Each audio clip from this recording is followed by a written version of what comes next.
was that next came in her eye, which she must dote on in extremity. Here comes my messenger. How now, mad spirit? What night rule now about this haunted grove? My mistress, the monster, is in love!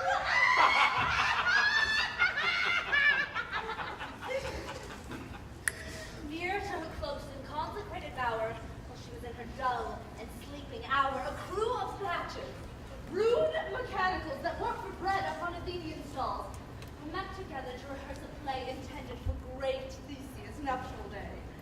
The shallowest, thick skin of that barren sort, who Pyramus presented in their sport, forsook her seed and entered into a break. When I did her this advantage take, an ass's knoll I fixed it on her head. Again her Thisbe must be answered. And forth my mimic comes when they her spy, so out of sight away her fellows fly. And led them on in distracted fear and left sweet Pyramus translated there. When in that moment, so it came to pass, Titania waked, and straightway loved an ass! This falls out better than I could devise. But hast thou yet last the Athenians' eyes, like the love juice as I did?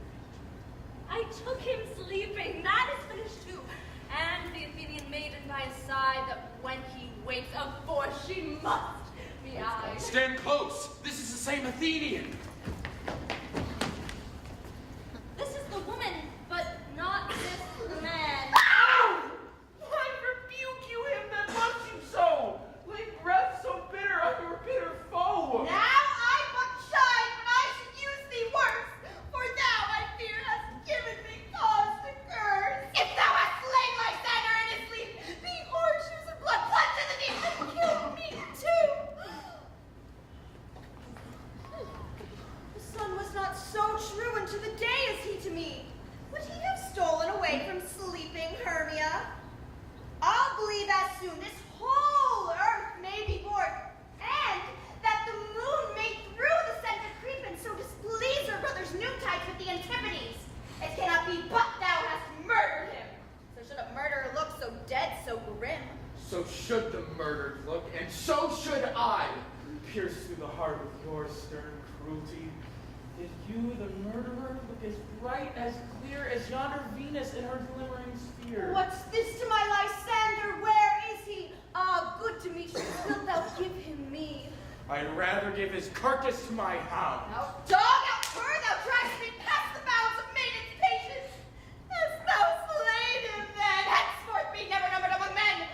Oh, once tell true, even for my sake. Durst thou have looked upon him, being awake, and hast thou killed him sleeping? Oh, brave touch! Could not a worm, an adder do so much? An adder did it, for with doubler tongue than thine, thou serpent, never adder stung. You spend your passion on a misprized wound. I am not guilty of Lysander's blood, nor is he dead, for aught that I can tell. I pray thee, tell me then that he is well. And if I could, what should I get therefore? A privilege never to see me more. And from thy hated presence part I so. See me no more, whether he be dead or no. There is no falling her in this fierce vein. Here, therefore, for a while I will remain. So sorrow's heaviness doth heavier grow, for debt that bankrupt sleep doth sorrow owe, which in some slight measure it will pay, if for his tender here I make some stay. What hast thou done? Thou hast mistaken quite, and laid the love juice on some true love sight. Of thy misprision must perforce ensue some true love turned, and not a false turn true. Then fate o'errules that one man holding troth, a million fail, confounding oath on oath. About the wood go, swifter than wind, and Helena of Athens look thou find. Tall, fancy, sick she is, and pale of cheer. Sighs of love that cost the fresh blood dear. By some illusion, see thou bring her here. I'll charm his eyes against she do appear. I go, look how I go. Swifter than arrow from the tartar's bow.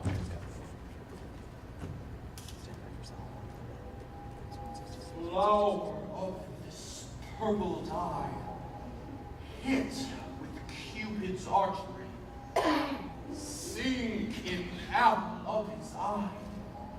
When his love he doth espy, let her shine as gloriously as the Venus of the sky. When thou wakes, if she be by, beg of her for remedy. Captain of our fairy band, Helena is here at hand, and the youth mistook by me, pleading for a lover's fee. Shall we their fond pageant see? Lord, what fools these mortals be. Stand aside! The noise they make will cause Demetrius to awake. Then we'll do it once and one. This must needs be sport alone. And those things do best please me that are done preposterously. Why should you think that I should woo and scorn? Scorn and derision never come in tears. Look, when I vow, I weep. And thou so born, in their nativity all truth appears. How can these things in me seem scorn to you? Bearing the badge of faith to prove them true. You do advance your cunning more and more. When truth kills truth, oh, devilish holy fray! These vows are Hermia's. Will you give her o'er? Weigh oath with oath, and you will nothing weigh. Your vows to her and me, put in two scales, will even weigh, and both as light as tail. I had no judgment when to her I swore. Nor none in my mind, now you give her o'er. Demetrius loves her and he loves not you. Oh, Helen! Goddess! Nymph! Perfect! Divine! To what my love shall I compare thine eyne? Crystal is muddy. Oh, how ripe and show thy lips! Those kissing cherries tempting grow! The pure congealing white high Taurus snow, that with the eastern winds turns to a crow, when thou holdst up thy hand. Oh, let me kiss this princess of pure white, this seal of bliss. Oh, spite! Oh, hell! I see you all are bent to set against me for your merriment! If you were civil and knew courtesy, you would not do me thus much injury! Can you not hate me, as I know you do, but you must join in souls to mock me too? If you were men, as men you weren't true, you would not use a gentle lady so to vow and swear and super praise my parts when I am sure you hate me with your hearts. No! You both are rivals and love Hermia, and now both rivals to mock Helena.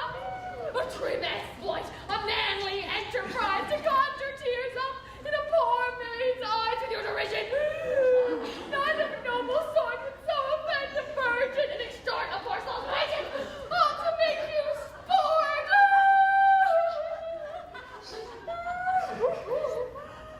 You are unkind, Demetrius. Be not so, for you love Hermia. This, no, I know. So here, with all good will, with all my heart, in Hermia's love, I give you up my part, and yours of Helena to meet the queen, whom I do love, and use till my death. Never did mockers waste more idle breath. Lysander, keep thy Hermia. I will none. If ever I loved her, all that love is gone. My heart to her but as guess why sojourn, and now to Helen is at home returned, there to remain. Helen, it is not so. Disparage not the faith thou dost not know, lest to thy peril thou abide it dear. Look where thy love comes, yonder is thy dear. Dark night not from the eye his function takes, the ear more quick of apprehension makes. Wherein it doth impair the seeing sense, it pays the hearing double recompense. Thou art not by mine eye,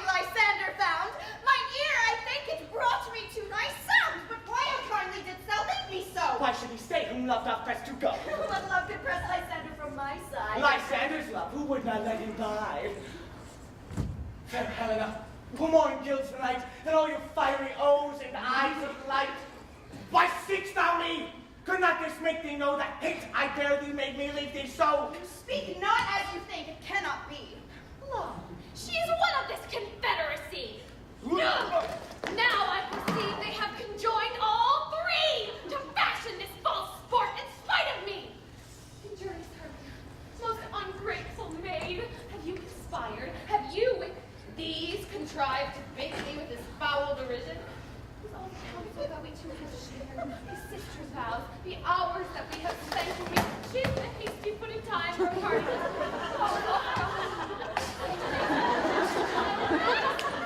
We, Hermia, like two artificial gods, with our meals created of one flower, both on one sampler, both on one song, on each of our hands, our sides, voices, and minds have been incorporated. So we grew together, seeming party but a union in partition. Two lovely berries molded on one stem, so it conceived bodies on one heart.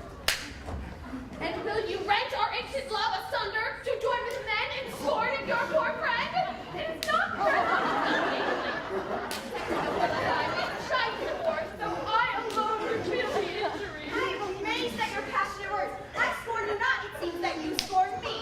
Have you not set my standard and in scorn to follow me and praise my eyes and face? And named your other love, Demetrius, who even but now did spurn me with his foot. Divine and rare, precious, celestial, wherefore speaks he this to her he hates? And wherefore doth Lysander deny your love so rich within his soul, and tender me, forsooth, affection, but by your setting up, by your consent? But though I be not so in grace as you, so hung upon with love, so fortunate, but miserable most, to love unloved. As you should pity rather than despise. I understand not what you mean by this. Do persever. Counterfeit sad looks. Make mouths upon me when I turn my neck. Wink each at other. Hold the sweet jest up. This sport, well done. If you have any pity, grace, or manners, you would not make me such an argument. But fare you well.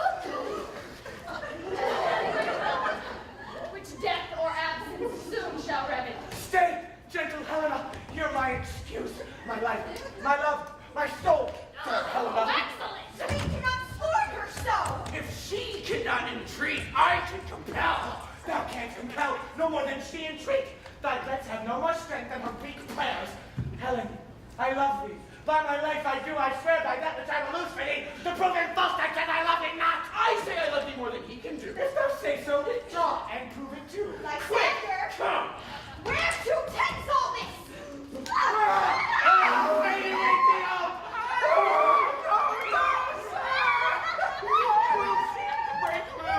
Dear God, if you will follow, but yet come not!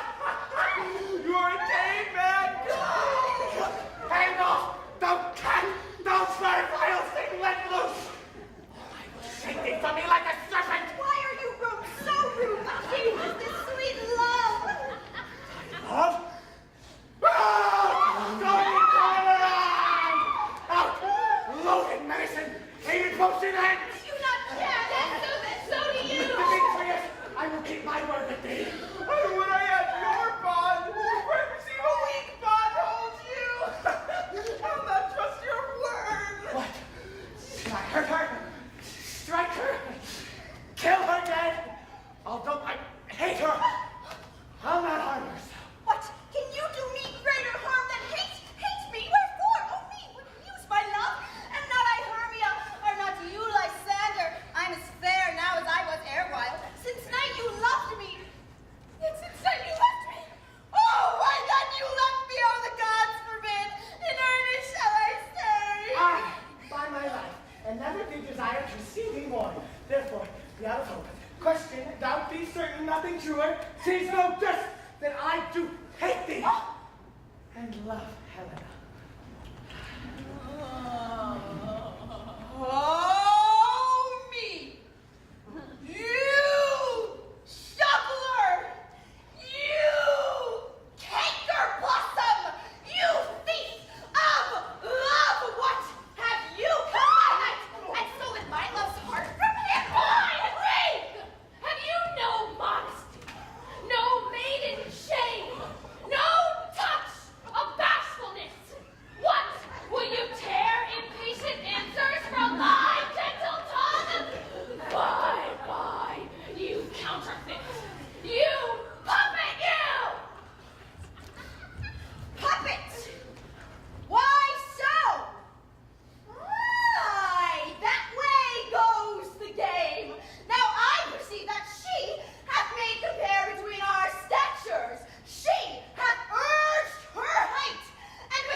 place to fight. I, therefore, Robin, overcast the night, and lead these testy rivals so astray, as one come not within another's way, till o'er their brows death counterfeiting sleep, with leaden legs and very wings doth creep, then crush this herb into Lysander's eye, whose liquor hath this virtuous property, to take from thence all error with his might, and make his eyeballs grow in one sight. When they next meet, all this derision shall seem a dream and fruitless vision, and back to Athens shall the lovers wed, with league whose date till death shall never end. Whilst I in this affair do thee implore, all to my queen, and then I will her charmed I release from monstrous view, and all things shall be peace. My lord, this must be done with haste, as night swift dragons cut the clouds full fast. So notwithstanding haste, make no delay. We may effect this business yet ere day. Up and down, I will lead them up and down. I am feared in field and town. Robin, lead them up and down. Here comes one. Well art thou proud, Demetrius? Speak thou now. Here, villain, drawn and ready. Where art thou? I'll be with thee straight. Follow me then, to plainer ground. My senator! Speak again! Thou runaway, thou coward, art thou fled? Speak! In some bush? Where dost thou hide thy head? Come, recreant! Come, thou child! I'll whip thee with a rod.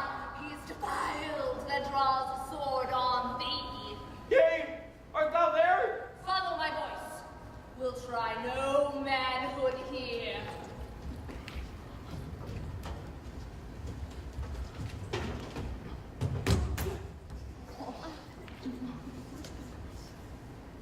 I come where he calls, and he is coming.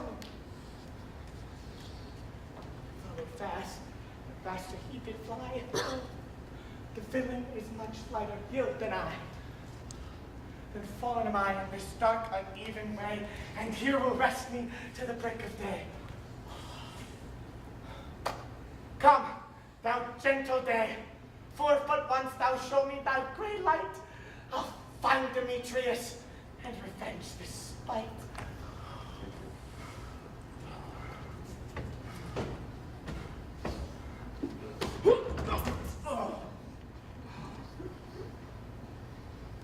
He runs before me, shifting every place, and dares not stand nor look me in the face. Where art thou? Nay, then thou mockst me. Thou shalt buy this dear, if ever I thy face by daylight see. Now, go thy way. Faintness constraineth me to measure out my length on this cold bed. By day's approach, look to be visited. Oh, weary night. Oh, long and tedious night. Abate thy hours. Shine comforts from the east, that I may back to Athens by daylight, from these that my poor company detest. That sometimes shuts up sorrow's eye. Steal me a while from mine own company. Yep, a 3. Come one more, 2 of both kinds, makes a 4. Here she comes, cursed and sad. Cupid is a knavish lad, thus to make poor females mad. Never so weary, never so in woe, bedabbled with the dew and poured with briars. I can no further crawl, no further go. My legs can keep no pace with my desires. Here will I rest me till the break of day. Heavens, shield Lysander if they mean a fray. On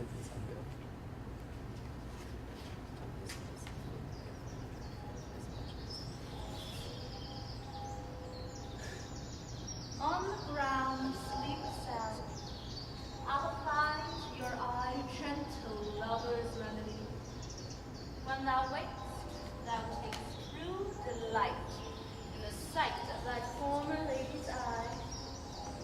And the country proverb knows that every man shall take his own, in your waking shall be shown. Jack shall have Jill, no the ill. The man will have his mare again, and all will be well. Come, sit me down upon this flowery bed, while I thy amiable cheeks do coy, and stick musk roses upon thy sleek smooth head, and kiss thy fair large ears. Oh, my gentle joy. Where's Peas Blossom? Ready? Scratch my head, Peas Blossom. Where's Monsieur Moth? Ready?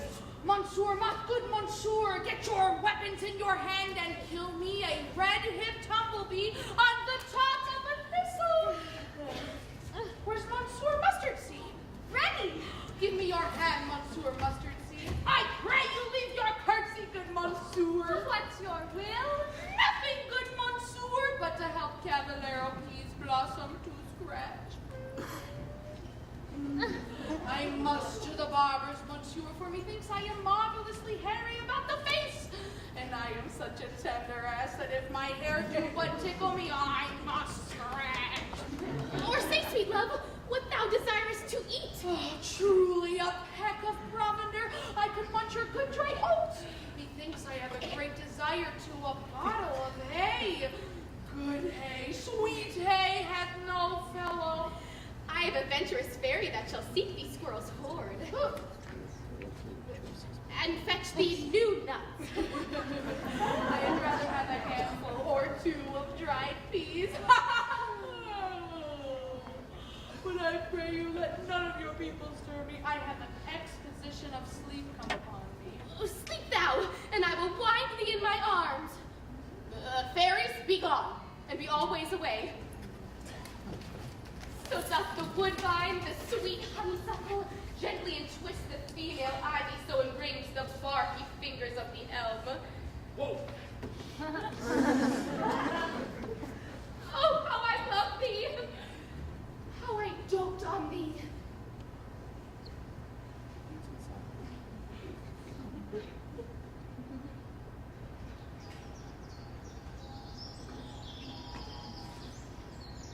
Welcome, good Robin.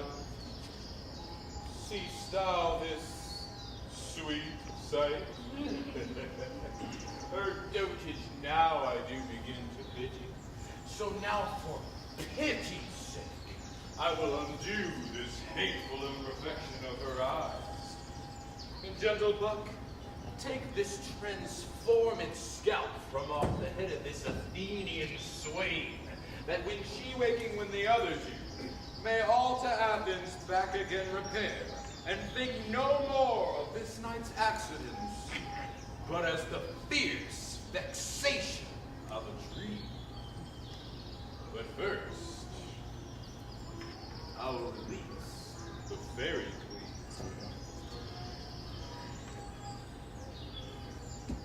queen. Be as thou wast wont to be. See as thou wast wont to see.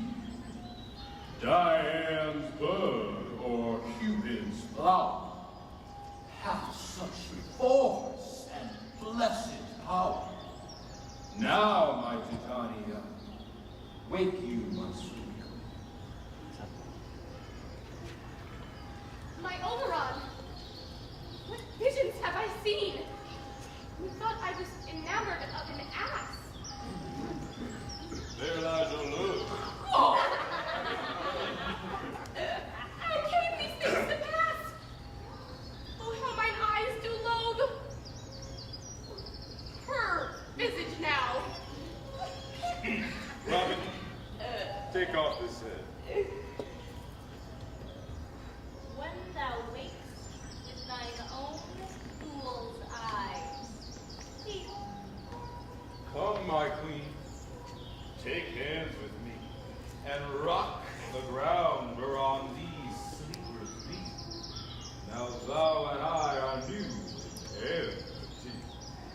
will tomorrow midnight solemnly dance in Theseus's house triumphantly.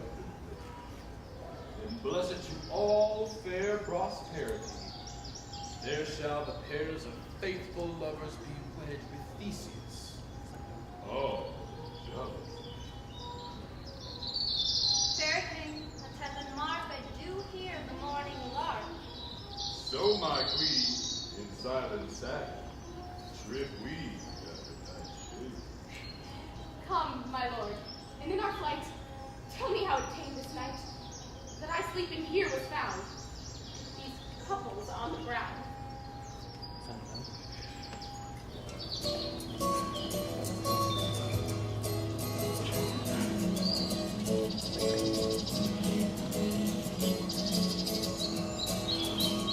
Woke up, it was a Chelsea morning, and the first thing that I heard. Go, one of you, find out the forester, for now our observation is performed. And since we have the wayward of the day, my love shall hear the music of my hounds. Uncouple in the western valley, go, dispatch, I say, and find the forester. We will, fair queen, up to the mountain's top, and mark the musical confusion of hounds, and echo in conjunction. I was once in a wood of Crete where they bathed the bear with hounds of Sparta. Never did I hear such gallant chidings, for besides the groves, the skies, the fountains, every region there seemed all one mutual cry. I never heard so musical a discord, such sweet thunder. My hounds are bred of the Spartan kind, so flued, so sanded, and their heads are hung with ears that sweep away the morning dew.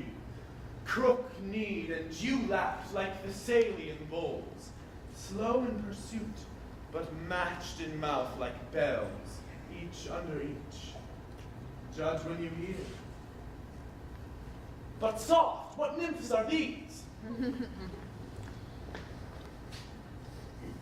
My lord, this is my daughter here asleep. And this Lysander. And this Demetrius is. And this is Helena, old Neater's Helena. I wonder if they're being here together. No doubt they rose up early to observe the rite of May, and hearing our intent came here in grace of our solemnities. But speak, Aegeus, is not this the day that Hermia shall give answer of her choice? It is, my lord. Go, bid the huntsmen wake them with their horns.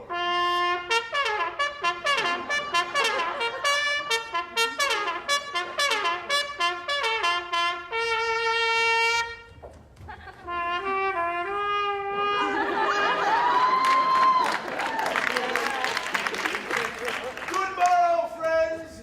St. Valentine is past. Begin these woodbirds but to couple now. Pardon, my lord. I pray you all, stand up. I know you two are rival enemies. How comes this gentle concord in the world, that hatred is so far from jealousy, to sleep by hate and fear no enmity? My lord, I shall reply amazingly, half sleeping, half waking. But I swear, I cannot truly say how I came to be here. But as I think, for truly what I speak, and now do I bethink me. So it is. I came with Hermia hither. Our intent was to be gone of Athens, where we might be without peril of the Athenian law. Enough, enough, my lord, you have enough. I beg the law upon his head. They would have stolen away, they would, Demetrius, thereby to have defeated you and me, you of your wife and me of my consent that she should be your wife. My lord, fair Helen told me of their stealth, of this their purpose hither to this wood, and I in fury hither followed them, for Helena in fancy following me. But, my good lord, I wot not by what power, but by some power it is.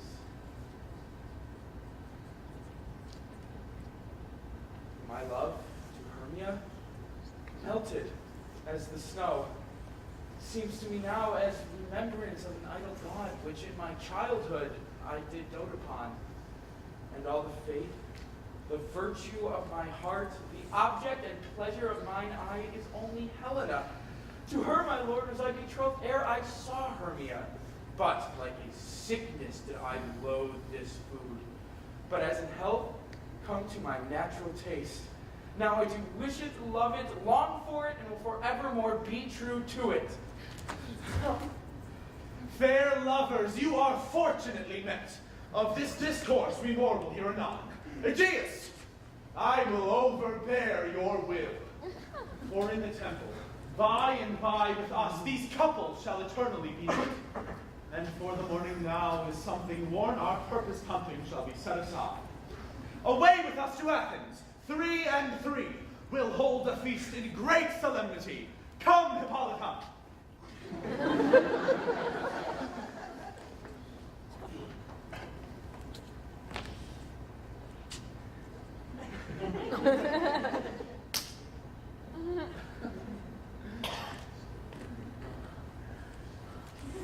These things seem small and undistinguishable, like far-off mountains turning into clouds. Methinks I see these things with parted eye, where everything seems double. So methinks, and I have found Demetrius like a jewel, mine own, and not mine own. It seems to me that yet we sleep, we dream. Do not you think the Duke was here and bid us follow him? Yea, and my father. And Hippolyta. And he did bid us follow to the temple. Why, then we are awake. Let's follow him. And, by the way, let us recount our dreams.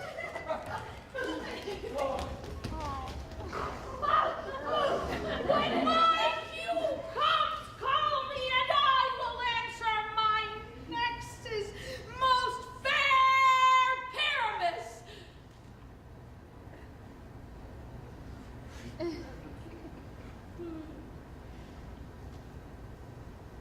I ho! Peter Quince! Flute! Snout! Stumbling! That's my life. Stolen hence and left me here asleep.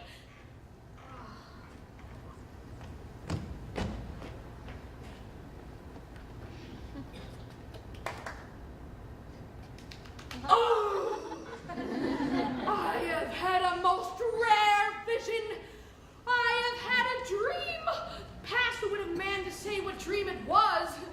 Man is but an ass if he go about to expound this dream.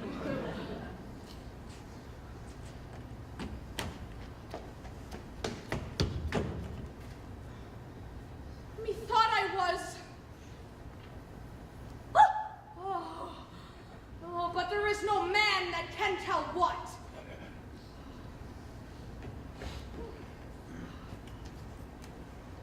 Methought I was. Oh, and methought I had. But man is but a patched fool if he will offer to say what methought I had.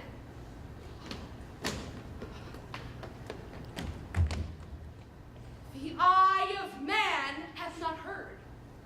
The ear of man hath not seen. Man's hand unable to taste. His tongue to conceive, nor his heart to report on what my dream was. I will get Peter Quince to write a ballad of this dream. It shall be called Bottom's Dream, because it hath no bottom.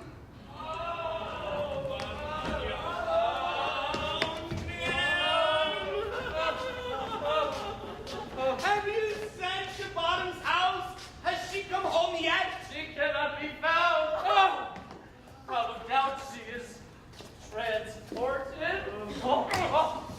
If she come not, then the plane is marred. No, it goes not over. No, it is not possible. You have not a person in all Athens able to discharge Pyramus but she. No, she has simply the best wit of any handicrafter in Athens. I am the best person too, and she is a very paramour for a sweet voice.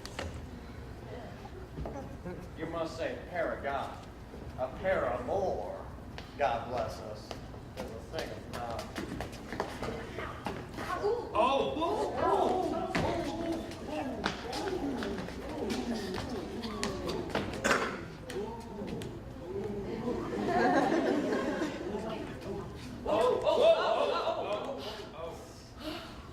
Masters, the Duke is coming from the temple, and there is 2 or 3 lords and ladies more married.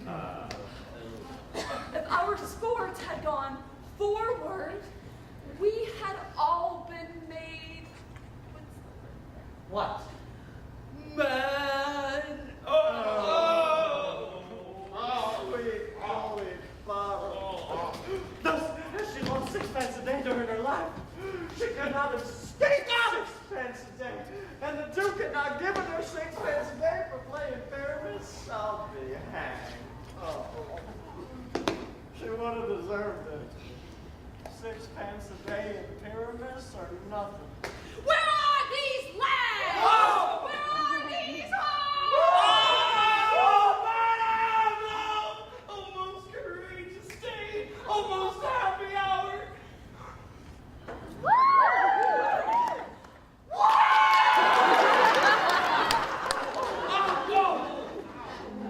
Masters! Time to discourse wonders. But ask me not what, for if I tell you I am not true Athenian, I will tell you everything right as it fell out. Let us hear, sweet bottom. Oh, not a word of me. All that I will tell you is that the Duke hath died! Put strings to your beard, do ribbons to your pumps, be privately at the palace, and every man look over their part, for the short and the long is, our play is in any case, let not clean her linen, and let not her that plays the lion tear her nails, for they shall hang out for the lion's claws. And, most dear actors, eat no onions, nor garlic, for we are to utter sweet breath. And I do not doubt to hear them say it is a sweet comedy. No more words. Away, go away! Going to the chapel and we're gonna get married. Going to the chapel and we're gonna get married. She really love you and we're gonna get married. Going to the chapel of love. 'Tis strange, my Theseus, that these lovers speak of. More strange than true. I never may believe these antique fables, nor these fairy toys. Lovers and madmen have such seething brains, such shaping fantasies that apprehend more than cool reason ever comprehends. The lunatic, the lover, and the poet are of imagination all compact. One sees more devils than vast hell can hold. That is the madman. The lover, all is frantic, sees Helen's beauty in a brow of Egypt. The poet's eye, in a fine frenzy rolling, doth glance from heaven to from earth to heaven. And as imagination bodies forth the forms of things unknown, the poet's pen turns them to shapes, and gives to airy nothing a local habitation and a name. Such tricks hath strong imagination, that if it would but apprehend some joy, it comprehends some bringer of that joy. Or, in the night, imagining some fear, how easy is a bush supposed a bear? But all the stories of the night told over, and all their minds transfigured so together, more witness it than fancy's images, and grows to something of great constancy. But, howsoever strange and admirable. Here come the lovers, full of joy and mirth. Joy, gentle friends, joy and fresh days of love, accompany your hearts. More than to us wait your royal walks, your board, your bed. Come, what masks, what dances shall we have to wear away this long age of 3 hours between our after supper and bedtime? Where is our usual manager of mirth? What revels are at hand? Is there no play to ease the anguish of a torturing hour? Call Philostrate. Here, mighty Theseus. Say, what abridgment have we for this evening? What mask, what music? How shall we beguile the lazy time, if not with some delight? There is a brief how many sports are right. Make choice of which your highness will see first. The Battle of the Centaurs. To be sung by an Athenian eunuch to the harp. Well, none of that. The riot of the tipsy bacchanals, tearing the Thracian singer in their rage. That is an old device. The thrice 3 muses, mourning for the death of learning, late deceased in beggary.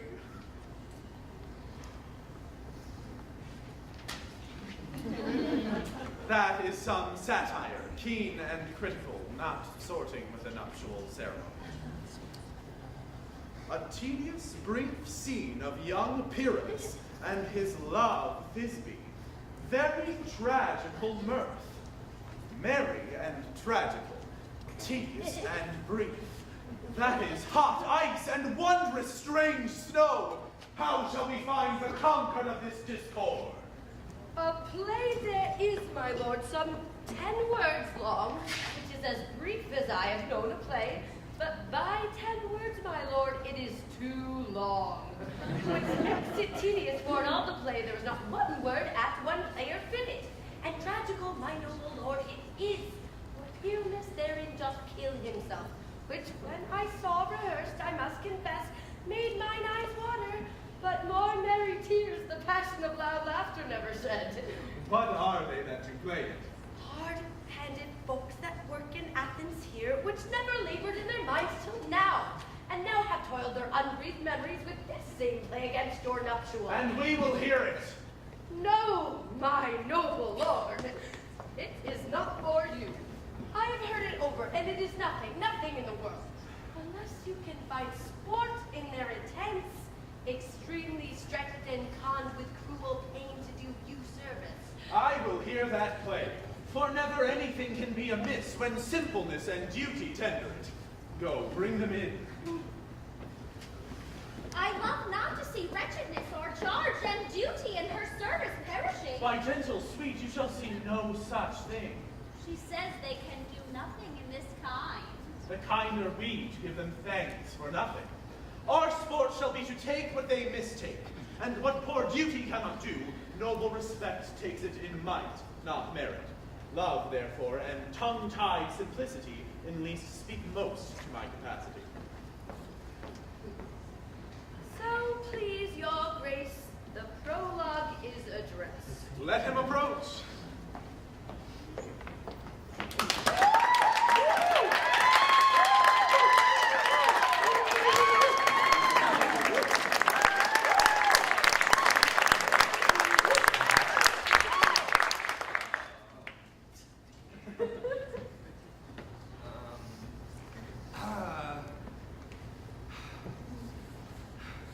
If we offend, it is with our goodwill.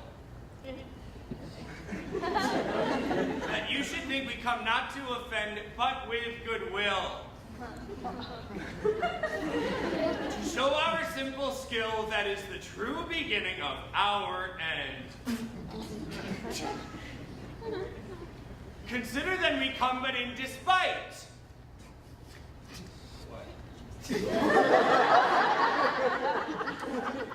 We do not come as minding to content you, our true intent is. All for your delight, we are not here. That you should here repent you, the actors are at hand, and by their show you shall know all that you are like to know. This fellow does not stand upon book.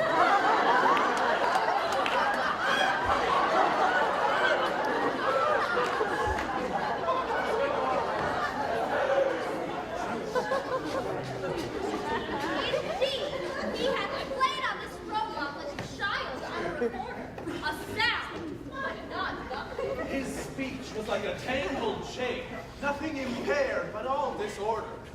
Who is next?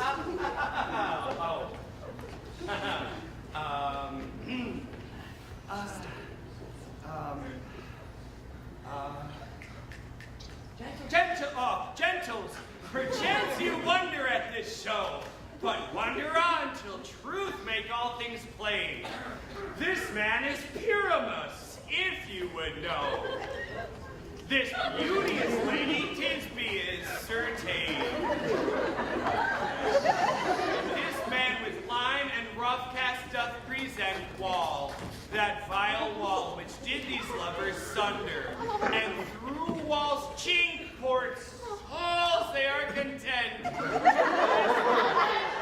the which let no man wonder. This man with lantern, dog, and bush of thorn presenteth moonshine, for if you will know, by moonshine do these lovers think no scorn to meet at Ninus' tomb, there to woo. This grisly beast which lion hight by name, the trusty Thisbe, coming first by night, did scare away. Roar.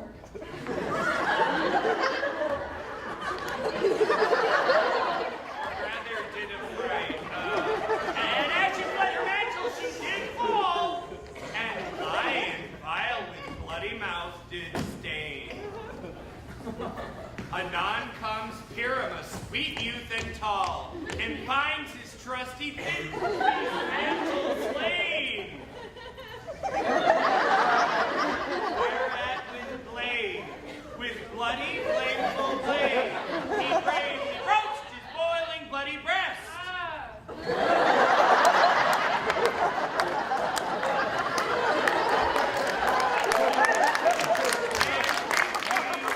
Tarrying in mulberry shade, his dagger drew, and died.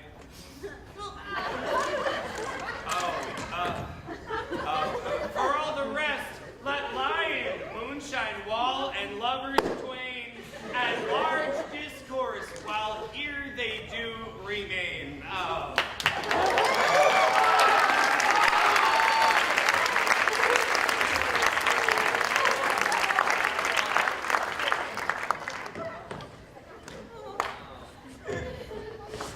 In this same interlude, it doth befall that I, one snout by name, present a wall.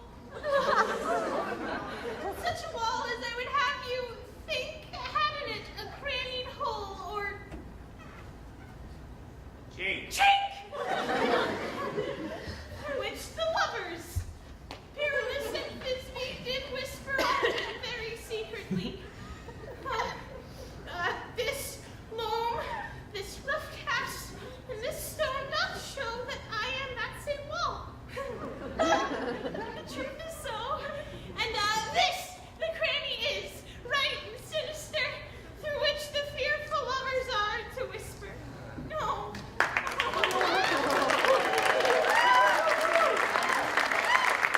Desire of mine and hair to speak better? It is the wittiest partition that ever I heard discourse, my lord. Pyramus scrawled in the wall. Silence.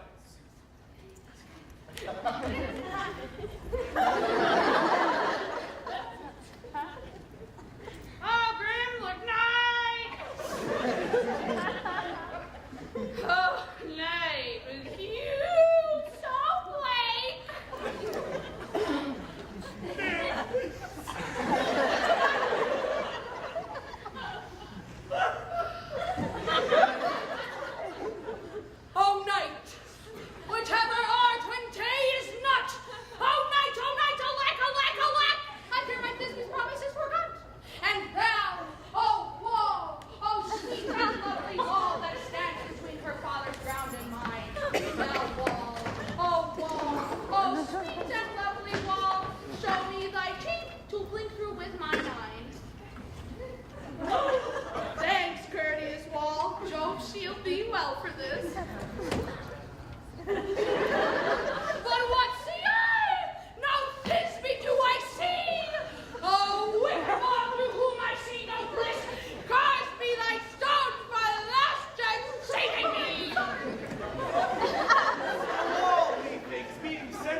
The best in this kind of a shadow, and the worst of imagination and envy. It must be your imagination then, and not theirs. If we imagine no worse of them than they of themselves, they may pass for excellent men.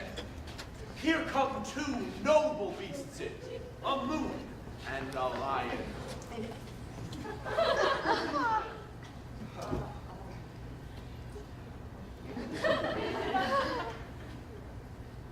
You, ladies, you whose gentle hearts do fear, the smallest monstrous mouse that creeps on floor may now perchance both awaken and tremble here. When lying in rough and wildest rage doth roar, then know that I, one snug, am a lion fell, nor else no lions.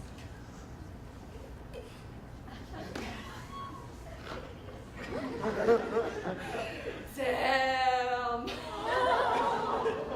For if I should as lion come in strife into this place, 'twere pity on my life. A very gentle beast and of good conscience. The very best at a beast that e'er I saw. Let us listen to the moon.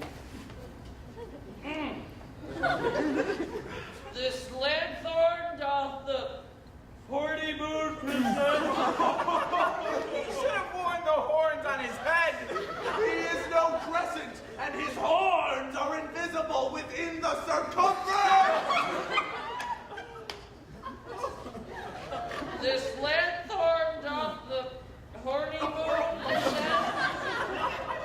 Myself, the man in the moon, do seem to be. This is the greatest error of the rest. The man should be put into the lantern. How else is it the man in the moon?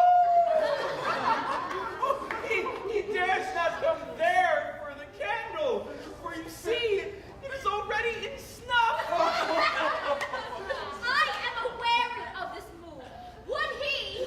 Would she? It appears by his small light of discretion that he is in the wane. But yet in courtesy, in all reason we must stay the time. Proceed, moon.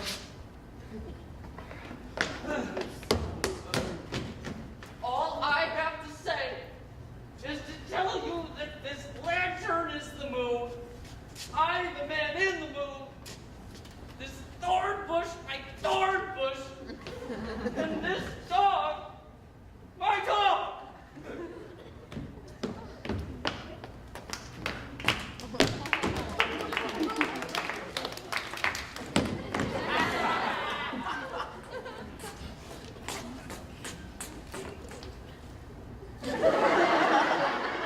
This is old Minnie's. Ninus!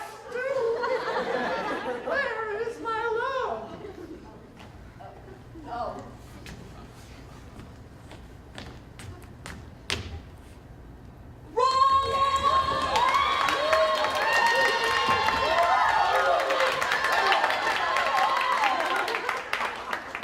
Well roared, lion. Well run, Thisbe! Truly the moon shines with good grace. Well moused, lion. And so comes Pyramid. And then the lion vanishes. Sweet moon, I thank thee for thy sunny beams. I thank thee, moon, for shining now so bright. For by thy gracious golden glittering gleams, I truly take of truest this be sight. But stay! Oh, spite! But mark, poor knight! What dreadful toll is here? Eyes, do you see? How can it be? Oh, dainty duck, oh dear! Thy mantle good? What? Stained with blue! No! Approach, ye fairies, foul of fates, come! Come! Cut bread and drum! Quail, grudge, gone good and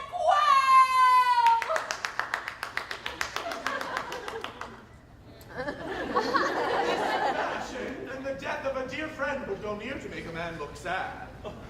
Beshrew my heart, but I pity the man. Oh, wherefore nature didst thou by its frame, since lion vile hath here deflowered? Devoured! My dear!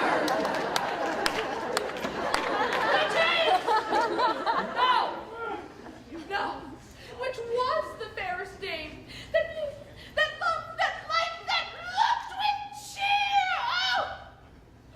Come, tears confound, outshone and wound the pap of Pyramus high, that left pap where heart to pop.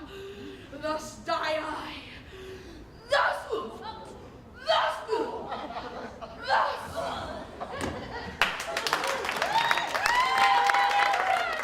Now I am fled, my soul is in the sky.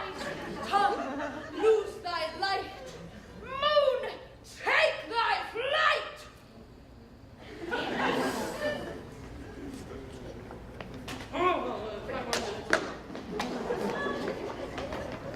Now, die! Oh, so cold! So cold! So cold! Go for Mama.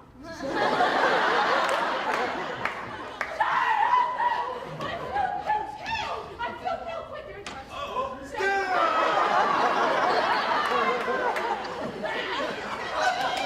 you're very handsome. A little more for Mama.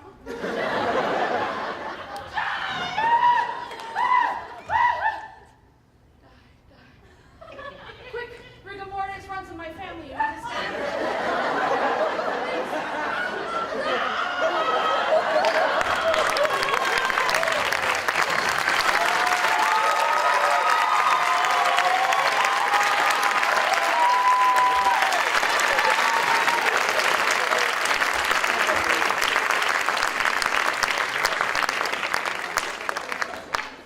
Shine is gone before Thisbe comes back and finds her lover. She will find him by starlight. Here she comes. And her passion ends the play. Methinks she should not use a long one for such a pyramus. I hope she will be brief.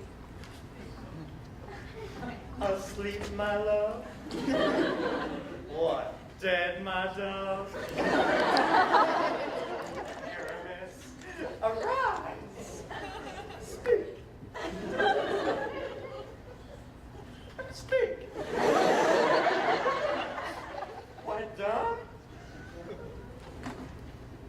Dead? Dead!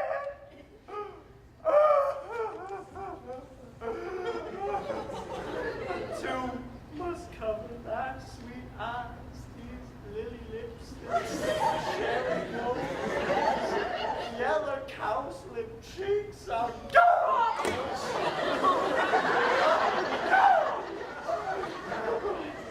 Lovers make moan. His eyes were green as leaves. Oh, sisters three, come to me with hands as pale as milk. Lay them in gold.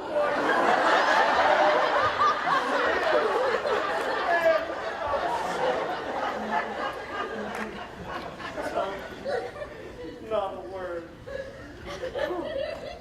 Come, trusty soul. Come, blade my breast. And farewell, friend.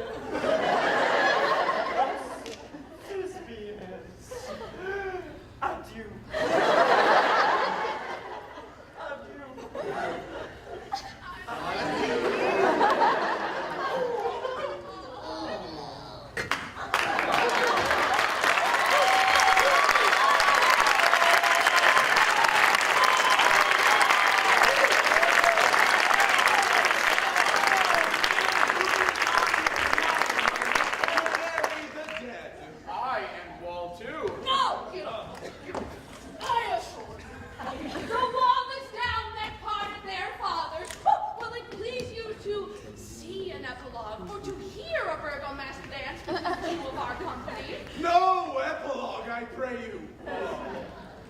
For your play needs no excuse.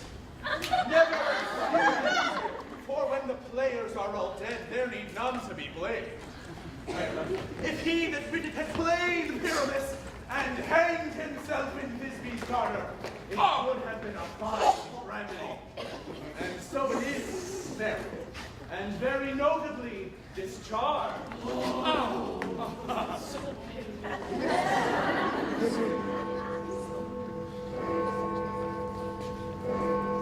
The iron tongue of midnight hath told 12.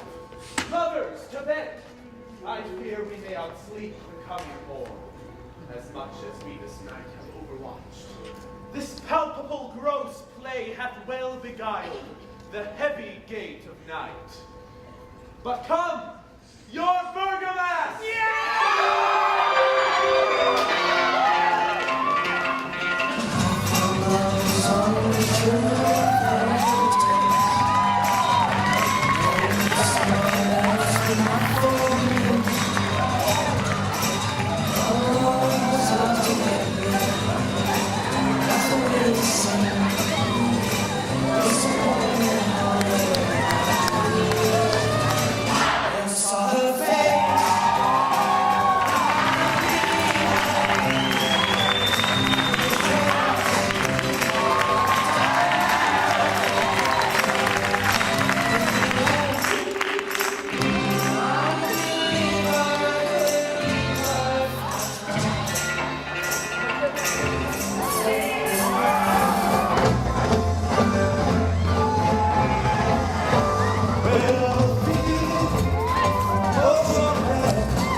Here, hands, we be friends, and Robin shall restore amends.